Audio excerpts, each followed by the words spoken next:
what we just did. I believe this is a review. I think you've talked about mean and median before. So here my mean was 7.8 and my median was 7. What does that tell me? Well, when I compare these two, it helps tell me about the shape. Okay, so going back, this shape is got a slight skew to the right. This is slightly right skewed. And the mean and median calculation will tell you that as well. You see, my mean is greater than my median. So whenever my mean is greater than my median, I will find a right skew. Now, these aren't that far apart. So this isn't a huge right skew. This is just a slight right skew. Okay. That word skew means that it's not symmetric. Okay. See, if it had been symmetric, then this would be, the high point would be more in the middle, right? But what happened was it kind of got pulled to the right or skewed to the right. So wherever you find a tail, that's the skew. The tail is the skew, and the tail makes the mean come with it. All right, so here, describe the distribution if. Well, if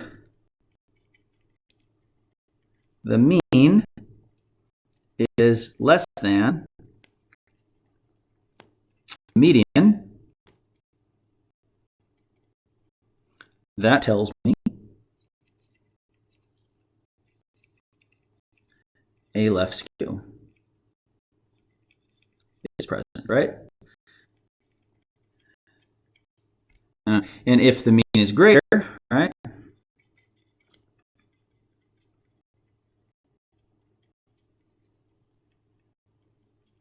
than the median, okay, that means right skew, as we already said. Now, please don't start splitting hairs, right? If this is 7 and this is 7.1, don't go, oh, it's right skewed. If it's 7 and that's 7.1, that's pretty equal. Okay, you have to, in statistics, you have to understand that there's going to be some variation. So it's okay if they're not exactly equal. If they're approximately equal, you go, oh, okay, they're about the same, right? It's as they start getting further and further apart, that's when you get to start saying, oh, I do have a skew here. Okay, so this is 7, this is 7.8.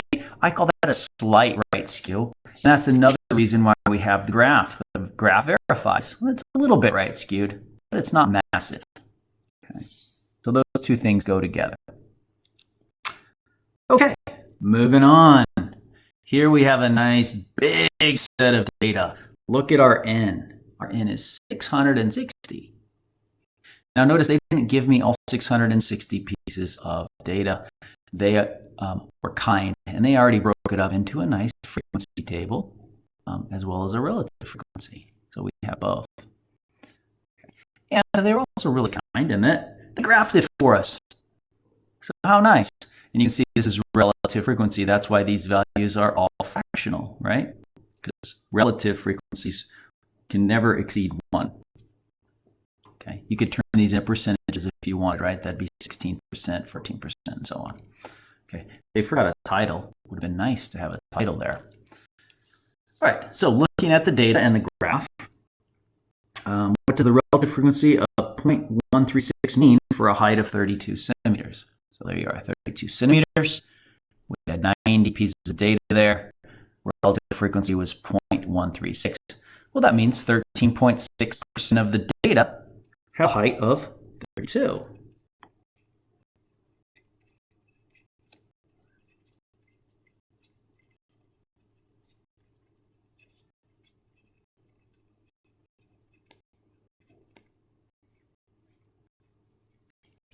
Okay. All right. What's the width of each bar? So coming over to my graph, you can see this right here, right? That would actually be 29.5. There's 30, 30.5, 31, 31.5, 32, 32.5, etc. Right? You can see the marks that they've labeled are in the middle of the bar. So you kind of have to use a little bit of logic to figure out where each bar actually starts and ends. Those, by the way, have names. They're called class boundaries. So here my class boundaries are at 25.5, 26.5, 27.5, and so on. But once you figure that out, you go, oh, from one edge of the bar to the other is a distance of 1 unit or 1 centimeter. So that's called the class width, or the width of each bar. Class width equals 1 centimeter. And of course, you can also go back and look on your table and you can see the same thing, right? These are 1 unit apart, so our class width is 1 centimeter. Okay, what does the height of each bar represent?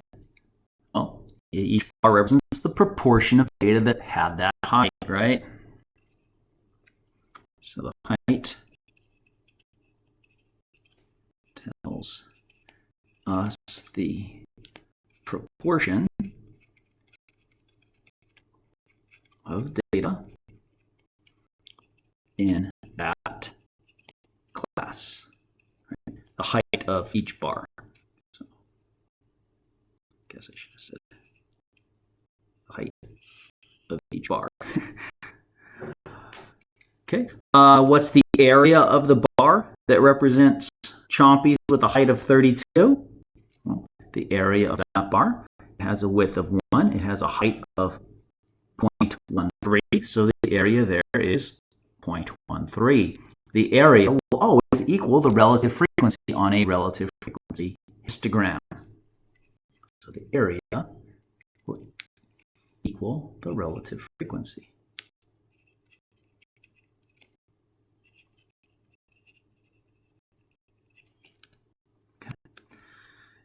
Because the sum of the relative frequencies will equal 1, or 100% of the data. So the total area of all the bars will equal 1, or 100% of the data. Okay, moving on. The mean of the distribution, oh, how nice, they handed it to us. We didn't have to calculate it. 33.5. So that would be right. See, that would be 33. So 33.5 is right there. There's the mean. Hey, look, that's dead in the middle. Right? So this is a perfectly symmetrical graph. Okay, standard deviation. Oh, nice. They gave me that too. I don't have to calculate it. So let's see. Interpret the mean and standard deviation in context. Okay, so that the mean is the average height. So I can say the average height of the data on Chompies is 33.5 centimeters. Now, keep in mind, that doesn't mean the average Chompy that ever existed was 33.5 centimeters. It just means from our data set. But it should help guide us. If we had to make a guess, I would guess, looks like the average height of all Chompies is somewhere close to 33.5. Very likely. That's the whole point of statistics. It doesn't tell me the exact parameter, the exact population average height, but it gives me a good guess, right? As long as our data was representative. Remember we talked about that last time. Okay, and then standard deviation of the Chompies, 2.56 centimeters. So standard deviation of the Chompies, 2.56 centimeters. Okay. Moving on. On our graph, let's mark the mean. I did that. Mark 1 standard deviation above mean and 1 standard deviation below the mean. Okay, so the mean was 33.5, and then 1 standard deviation was 2.56. So I need to mark around 36 on my graph. Okay, so 36, that's right there. That's 1 standard deviation. All right, this is a standard deviation right there. And then go in the other direction. So 33.5 minus 2.56. That gives me 30.9, which is just about 31. So right about there. That's one standard deviation in the other direction. Okay, so I marked those as they requested. Let's see, approximately what percent of values of the data set fall within one standard deviation from the mean? So in other words, how much data lands in this region?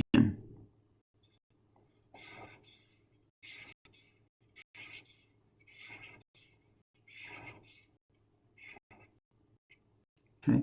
You could try to calculate it, but I'll just give you the trick. Anytime I have a nice distribution, we call this a normal distribution, high in the middle, low on the ends. Anytime I have that shape, that normal shape, it's going to be approximately 68%.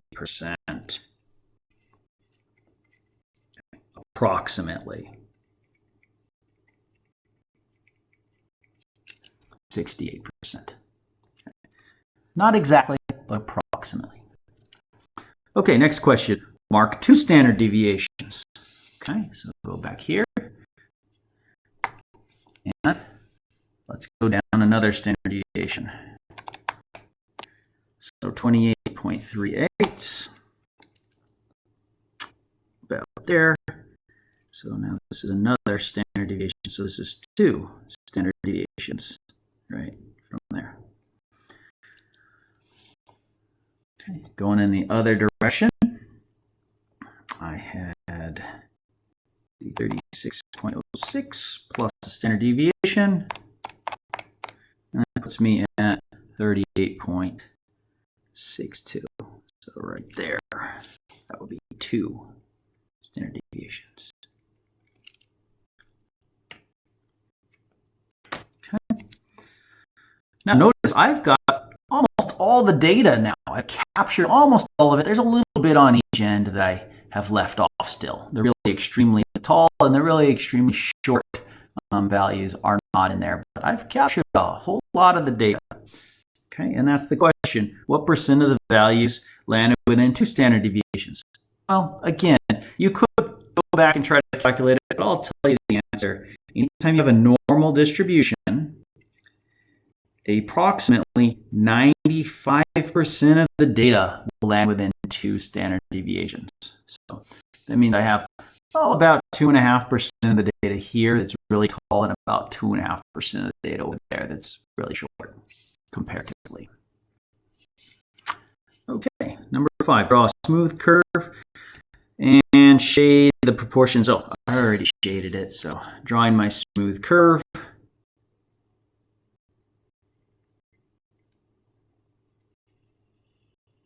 Okay, something like that. And again, that curve, that some people call it a bell curve because it's kind of the shape of a bell, right? That bell curve shape, that is a normal distribution. And we're going to spend a lot of time talking about that in a future lesson. Okay, so based on our analysis, how would you answer the question, how tall was a chompy? Well, the hope would be that you would say that it's, you don't want to give an exact number, right? If I say a chompy was 33.5 centimeters tall, well, that's not all of them, right? There's a lot of them that were about that tall, but there's a lot below that and a lot above that. So the idea here is that we would say the average chompy, or most chompies, landed in that 95% range. So if I say chompies, most of them were between 29 and 38 centimeters, right? 29 and 38 centimeters. I'm going to capture about 95% of the chompies. So by saying that, I'm going to probably be pretty right on the button. Okay, so that's the idea here. We're going to use an interval instead of a single number because it gives us more information. Okay. Hopefully that's covering all the new stuff. I'll go ahead and go through this assignment real quick with you. So here, we're going to just practice some of the stuff we learned last time. So go ahead and read the scenario and categorize it. Hopefully you chose that this is an experiment. And the reason being, we have a treatment. Okay? Our treatment would be the number of mint candies. Okay? So our treatment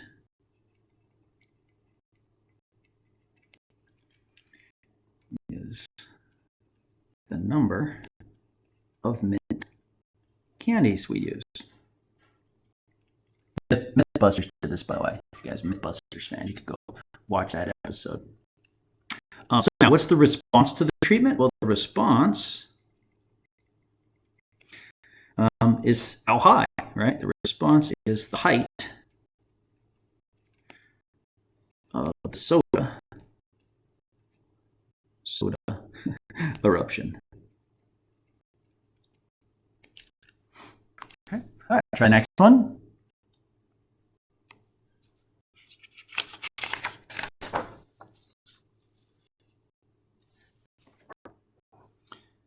Okay.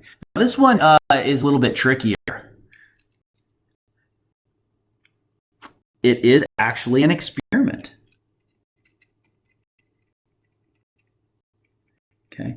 It's an experiment because we are actively saying, hey, student, solve this puzzle, right? So we are actively engaging here. Now, we're not given a drug as a treatment, but the treatment is solve this puzzle, right? We're not just sitting back and watching, right? If we sat back and watched, what are the chances that some kid randomly starts doing a Ken puzzle for us? Probably 0. So we would never get the data if we just observed, right? We actually have to actively experiment on these children. So this is an experiment. And instead of saying a treatment, I'm going to use a better word. I'm going to say the explanatory variable.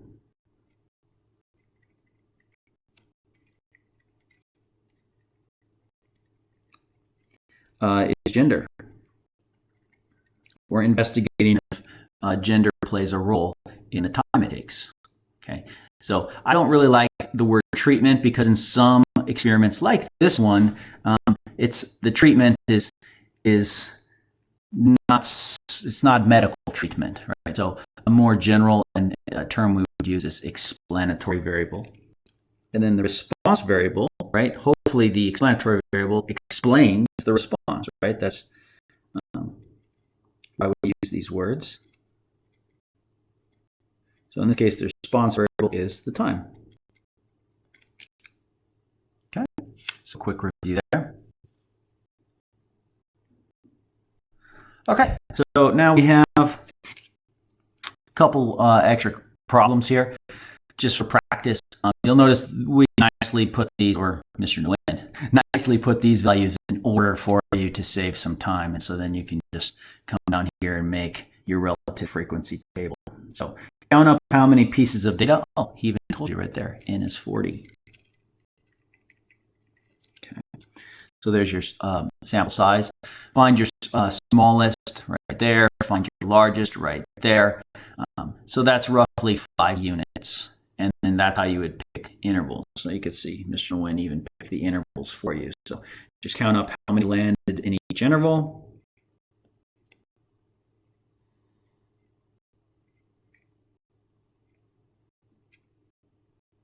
And then remember to double check that the sum of that is equal to n. Okay, and then your relative frequencies.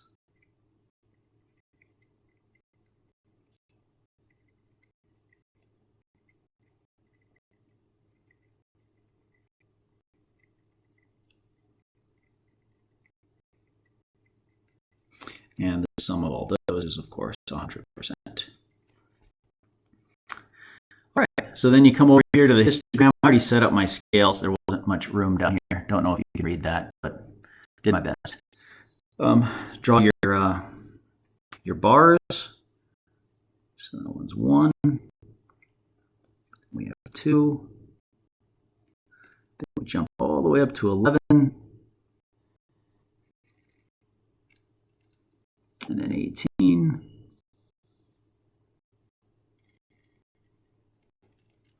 Then we go back to 7. And down to 1. And there we go. By the way, on a histogram, your bars touch. That's very important. The scale down here is always numerical, so the bars will touch. It's different from a bar graph. With a bar graph, your scale down here is categorical, so it's things like what's your favorite color, and then when it makes sense to have your bars touch because they're categories, not numbers. But on a histogram, they're numbers, so your bars should touch unless you have a value, a class value with 0 pieces of data, and you have a whole. All right, so there we go. Let's see. It says calculates a few things here. We're going to draw a smooth curve. So we'll do our best to draw a curve. And we see, again, that kind of normal shape, high in the middle, low on the ends. Shade the region within 1 standard deviation of the mean. So we got to go through and calculate the mean. I, again, have a handy tool here. I entered this data set right there in list 3. So I can do my calculator, calculate statistics for the list 3 data set. And there we go. There's my mean.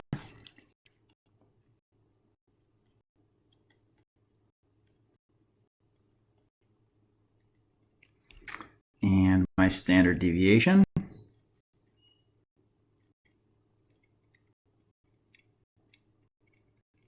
Approximately. And by the way, I didn't show you this earlier. You can scroll down and there's the min, the second quartile, first quartile, third quartile, max. So it gives you that. It's called the 5-number summary. It gives you that as well if you scroll down. Pretty handy. All right. So now I want to go 1 standard deviation in either direction. So I'm going to take the mean, 23.215, and I'm going to add 1 standard deviation, and I'm at 24.175, okay, which is, I can't even read my skill. It's right in here, right in there. Then I'm going to go 1 standard deviation the other way.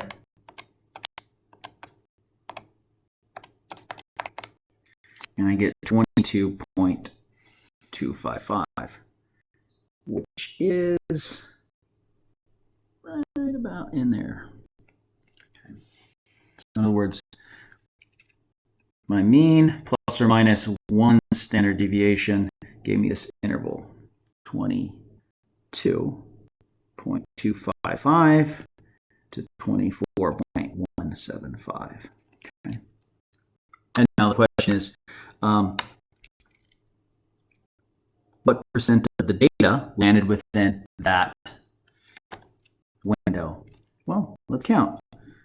22.255 starts right here. So these, right? All these values landed in this window. So counting them up.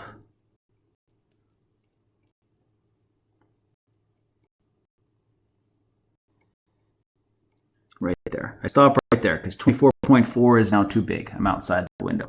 So count all those up and I get, that's 28 of them. So 28 out of 40.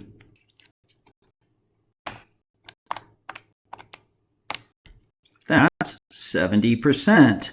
Well, 70%, guess what? That's about 68%. Okay, we're not going to hit 68% exactly. We're going to be approximately 68%.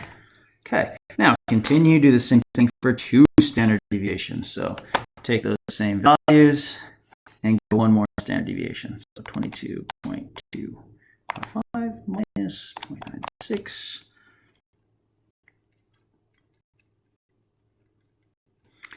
Okay, so my lower bound is 21.295, and then my upper bound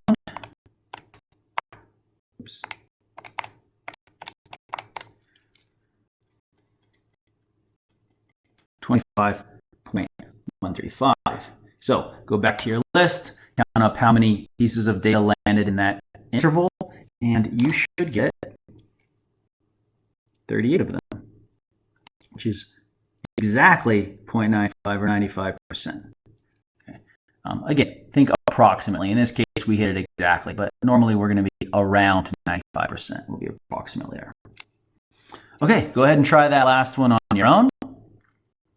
Pause the video, and then you can check your answer with mine. All right, so the last one again, nice. They put it in order for me. Step one, I count up how many values I have. There's 28 of them. N is 28, lowercase n. Capital N means normal, by the way. Then I'm going to set up intervals. So looking at my minimum to my maximum, I think a nice interval will go like this.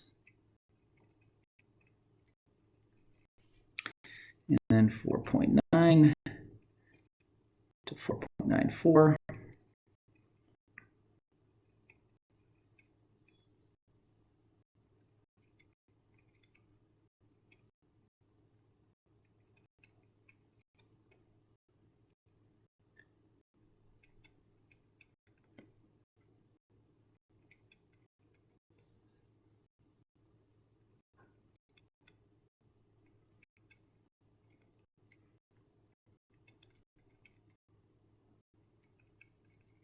There you go. I've set up an interval that's pretty reasonable. Right? Again, we want to have a minimum of 5 values here with data in them. With only 28 pieces of data total, we want to be shooting close to the 5. So 5, 6, 7, something in that range. Okay, count up the frequencies. I found 3 here. 6, 8, 6, 3, 1, and 1.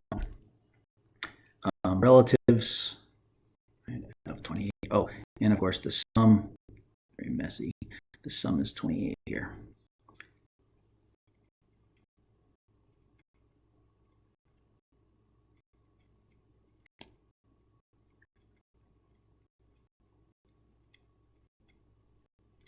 And to find the sum there, 100% or 1. Okay, draw your histogram. Again, I already labeled it.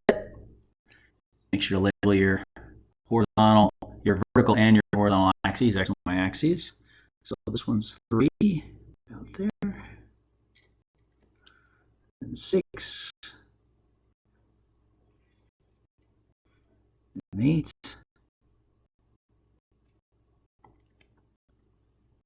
back to 6, back to 3. So at that point, it's perfectly symmetrical. Then I have a little bit of a tail over here on the right, which means I have a slight right skew. So if I were to calculate the mean, it'll be a little higher than the median, but only slightly, because without those 2 little bits there, it's perfectly symmetrical. All right. So again, I'm going to use my technology to help me out. I entered this data set right here in list 5. Somebody deleted my list 4, by the way, so I just jumped from list 3 to list 5. But anyway, I've got the data there in list 5. So I'm going to calculate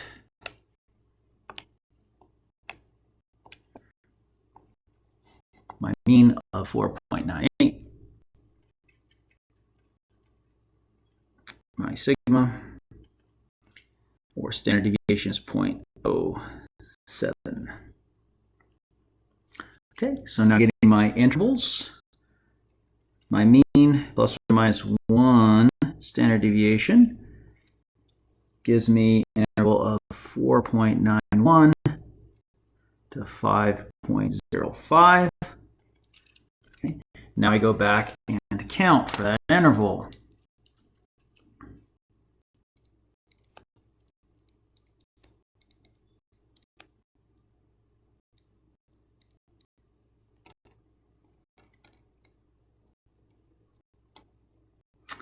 And then you could include this because it hit right on the button. Really wouldn't matter if you went either way. If I'd kept a little bit more decimal or a little bit less decimal, we might have a slightly different count. But again, it's approximately. So that is 20 out of 28, which is 71%.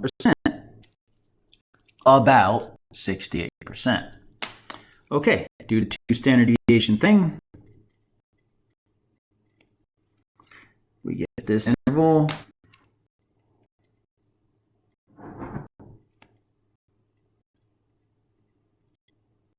Okay, go back and count those up.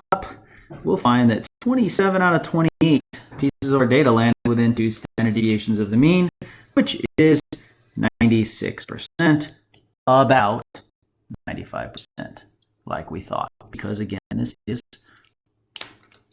fairly symmetrical, right? It's fairly normal.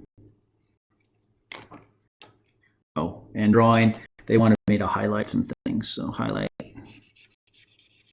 the 1 standard deviation, like that. And up here, same thing, highlight the 1 standard deviation. Forgot to do that, sorry. Okay, that's everything. I hope that helps. Have a good day.